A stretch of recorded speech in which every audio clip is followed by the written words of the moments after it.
నొక్కి నొక్కి వాళ్ళకు చెప్పగలిగారు, దాన్ని ఆచరించగలిగారు, ధైర్యంగా చెప్పగలిగారు. వాళ్ళు ప్రతి ఒక్కరు అలా చేస్తే స్వామి వివేకానంద చెప్పినట్టు రామకృష్ణ పరమహంస ధ్యానం చేసి అమ్మవారితో మాట్లాడి ధన్యుడైతే వివేకానందకి ఆ మాట చెప్పలేదు. అరే మన భారతదేశంలో ఒక పేదవాడు లేకుండా ఆకలో రామచంద్రుని నేను అనుకుంటూ చూడరా, నీ కర్తవ్యం ఎదురా అన్నాడు. ఆ కర్తవ్యం అక్కడ కనపడతా ఉంది నాకు. నేను కూడా గురుదేవుడి వల్ల నడిచే బాట అదే. మానవ సేవ మాధవ సేవ. ప్రతి మానవుడు ఎక్కడైతే ఇబ్బంది ఉన్నాడో ఉపయోగపడిపోయినప్పుడు మన జీవితాలు ఎందుకు ఏం చేయను, చాలా చాలా అసలు అద్భుతమైన నడుచుకోవాల్సిన విధానాన్ని క్లియర్గా తేటగా అర్థమయ్యే రీతిలో చెప్పగలిగారు బాబు ధన్యజీవి.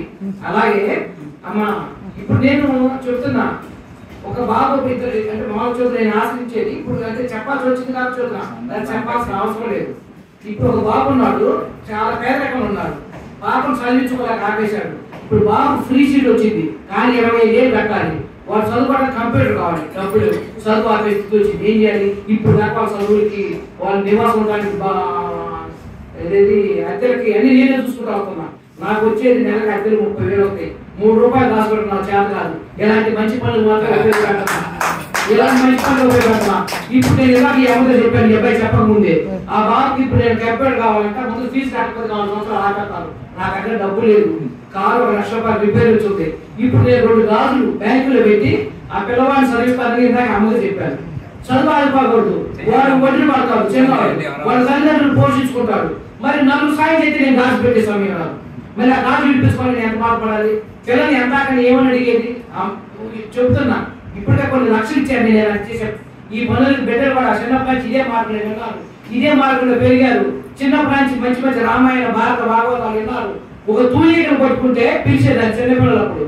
ఇలాంటి ఎలా చెప్పుకుందామన్నాడు, దానికి అదే బాధ కలిగితే పట్టుకోకూడదు చెప్పారు. ఇలా ఎన్నెన్నో మంచి కథలు జరిగి మంచి రామలక్ష్మణ తయారయ్యారు బిడ్డలు. కొన్ని లక్షలు వాళ్ళ దగ్గర 20 ఉంచట్లా, నేను వాళ్ళ దగ్గర లేకపోతున్నా ఈ 30,000 అయిపోతున్నాయి. ఇలాంటి కార్యక్రమాలకి నేను దాచుకోవాలని చెప్పలేదు. కానీ ఇప్పుడు ఆ బాబుకి అవస్థ వచ్చింది, నేను అన్ని ఇంత తిరుగుతా కూడా వాటి ఎక్కడికి ఎక్కియాలని ఆలోచిస్తానే ఉన్నాయి. నాకు వెసులుబాటు ఉంటే నేను అసలు ఇంత ఆలోచించను. నాకు కలపడిన మార్గం ఏంటి?